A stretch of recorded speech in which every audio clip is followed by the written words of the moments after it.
Assalamualaikum warahmatullahi wabarakatuh. Halo kawan-kawan semua, kembali lagi bersama saya Marakasan Channel. Di video kali ini saya akan menceritakan chapter ke-8 dari manga Kami-sama no Yutori. Sebelum videonya dimulai, jangan lupa tinggalkan jejak dengan cara menekan tombol like dan subscribe di akhir video. Baiklah, tidak berlama-lama lagi, langsung saja kita ke videonya. Sambung dari chapter sebelumnya, kini muncullah sebuah pintu raksasa di langit-langit rumah sakit. Terdapat lubang kunci, tetapi tidak terlihat kunci yang melengkapinya. Shun masih menerka di manakah keberadaan si kunci, dan pilihan satu-satunya yang dimiliki oleh Shun dan Shoko adalah menelusuri gedung rumah sakit. Sambil berpegangan tangan. Shoko-sang memenangkan Daruma-sang dan si kucing juga ya? Iya, aku memenangkannya. Oh, gitu ya. Untuk mengisi keheningan, Shun berusaha mengobrol dengan Shoko, tetapi yang menjadi fokus Shoko adalah hal lain. Area ini terasa begitu bengis bukan? Sebut Shoko. Hal ini dikarenakan semua tubuh orang di area ini telah dimutilasi sepenuhnya. Iya juga ya. Selagi Shun mengamati, Shoko menyadari hal lain. Dia mendengar sebuah suara yang berada tidak jauh dari mereka. Baiklah. Dan sepertinya suara itu berasal dari lorong dari ujung koridor rumah sakit. Shun dan Shoko mendekat mengintip dari balik dinding. 1000 lompatan, ayo. Ternyata suara itu berasal dari dua boneka Kokeshi yang mengayunkan tangan mereka bagaikan tali. Terlihat dua orang wanita dan dua orang pria yang akan melakukan tantangan dari boneka Kokeshi. Dan tantangan kali ini adalah lompat tali. Ayo lompat cepat, 4 peserta, 1000 lompatan. Tidakkah kalian ingin kunci ini? Lalu pemuda tampan itu pun melompat masuk ke ayunan tali. Ayo cepat, masuk kawan-kawan, sebutnya. Tetapi sepasang kekasih di grup itu malah ngebucin. Aku nggak bisa, Yuta. Tenang, Mako, semua akan baik-baik saja. Kalian mau mati, idiot. Cepat lompat ke sini, sebut si tampan. Lalu salah satu wanita pun melompat masuk.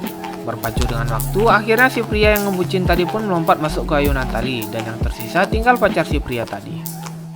Tersisa satu orang lagi, si pria itu pun meyakinkan pacarnya, tetapi pacarnya gemetaran setengah mati. Dia berusaha menenangkan pacarnya, tetapi pacarnya malah makin panik. Lalu si pacar tadi malah berlari ke ayunan tali tanpa memperhatikan talinya. Seketika, kaki si cewek tadi tertebas, dia pun terjatuh ke lantai dan datanglah ayunan kedua yang tepat mengenai tubuhnya. Tangisan si cowok pecah melihat kejadian ini. Tenanglah idiot, kau akan tersenggol sama talinya. Relakan dia, sebut si tampan yang berusaha menenangkan temannya tadi. Cepat, mulai hitungannya. Kami kan sedang melompat ini, sebutnya. Oh, nggak bisa. 4 orang dari awal ya, harus 4 orang. Tapi itu mustahil, kalian kan cuma bertiga. Sayang sekali. Aku nggak akan mulai menghitung. Shun yang memperhatikan dari balik dinding pun memutuskan untuk mengikuti tantangannya. Kita memang perlu kuncinya, tapi jika kau gagal... Bukan! Ini bukan tentang kuncinya. Jika kita menyelesaikan tantangannya, boneka Kokeshi itu akan kembali menjadi manusia, kan? Aku harus menyelamatkan Kokeshi itu. Seseorang yang aku kenal. Ternyata salah satu boneka Kokeshi itu tertulis nama Akimoto-chan. Inilah alasan utama Shun untuk mengikuti tantangannya, menyelamatkan seseorang yang penting baginya. Shun memutuskan untuk melakukannya sendiri dan tidak ingin melibatkan Shoko, karena mereka hanya kekurangan 1 orang. Seseorang! Adakah seseorang? Tolong kami! Kami di sini! Terdengar dari si tampan. Mereka mulai mencapai batasnya. Si pria yang baru saja kehilangan pacarnya pun mulai kehilangan kontrol atas dirinya. Dia terus meratapi kematian dari pacarnya, tetapi dia juga mempertanyakan apa gunanya dia terus melanjutkan tantangannya. Si cewek risih melihat sikap si cowok itu dan menyuruhnya untuk mati saja, sedangkan si tampan mencoba menenangkan mereka agar mereka tidak terkena ayunan dari talinya.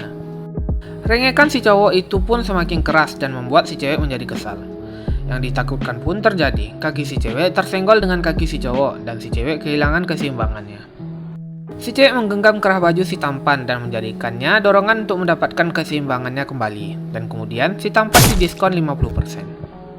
Dan kini tersisa 2 orang. Lihat hal ini, Shun menggenggam tangan Shoko dengan erat. Tubuhnya menggeretek seakan dia ingin mengajak Shoko, tetapi dia juga tidak ingin melibatkannya. Shoko dapat memahami hal itu dan menawarkan dirinya untuk melakukan tantangannya bersama Shun. Mereka kekurangan 2 orang, maka aku akan melakukannya juga, Shun, sebut Shoko. Selain itu, Shoko juga menyebutkan kunci yang mereka cari ada di sana. Sambil menyelam minum air, mereka juga bisa menyelamatkan Akimoto. Dan juga alasan utama Shoko adalah karena dia telah diselamatkan oleh Shun. Dia ingin mereka dapat keluar dari sini bersama. Si cewek sudah mulai putus asa dan seketika terlihatlah dua orang berlari menuju ke arah mereka. Dua orang yang akan melengkapi syarat pada tantangan kali ini.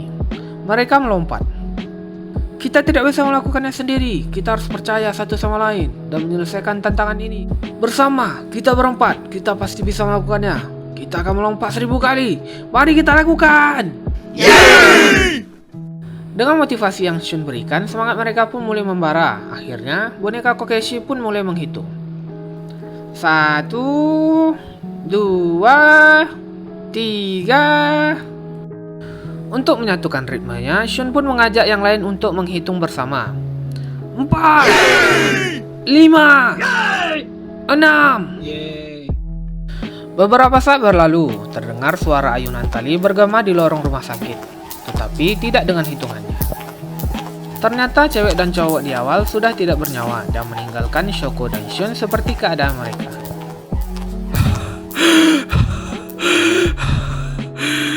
Shoko-chan, kau masih di sana? Iya, aku masih di sini. Shun mulai tenggelam dalam keputusasaan.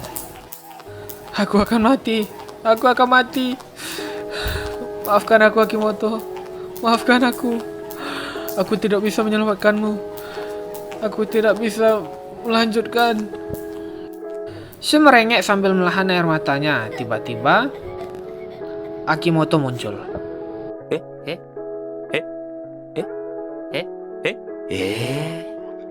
Ternyata Akimoto yang berada di Kokeshi itu bukan Akimoto yang Shun kira. Shun merasa lega. Shun, bolehkah kami bergabung? Sebut Akimoto. Dan kini senyuman penuh harapan pun kembali ke wajahnya. Baiklah, itulah dia chapter ke-8 dari manga Kami-sama no Yutori yang berjudul Salah Bukan Karena Itu, yang memberikan sedikit kejutan di akhir chapternya. Terima kasih kepada teman-teman yang sudah menonton hingga akhir. Jika kawan-kawan suka, silakan tinggalkan jejak dengan cara menekan tombol like dan subscribe. Dan juga jika kawan-kawan ada masukan dan saran, bisa tinggalkan di kolom komentar. Baiklah, sekali lagi terima kasih sudah menonton, jaga kesehatan, dan salam Manaka. Bye!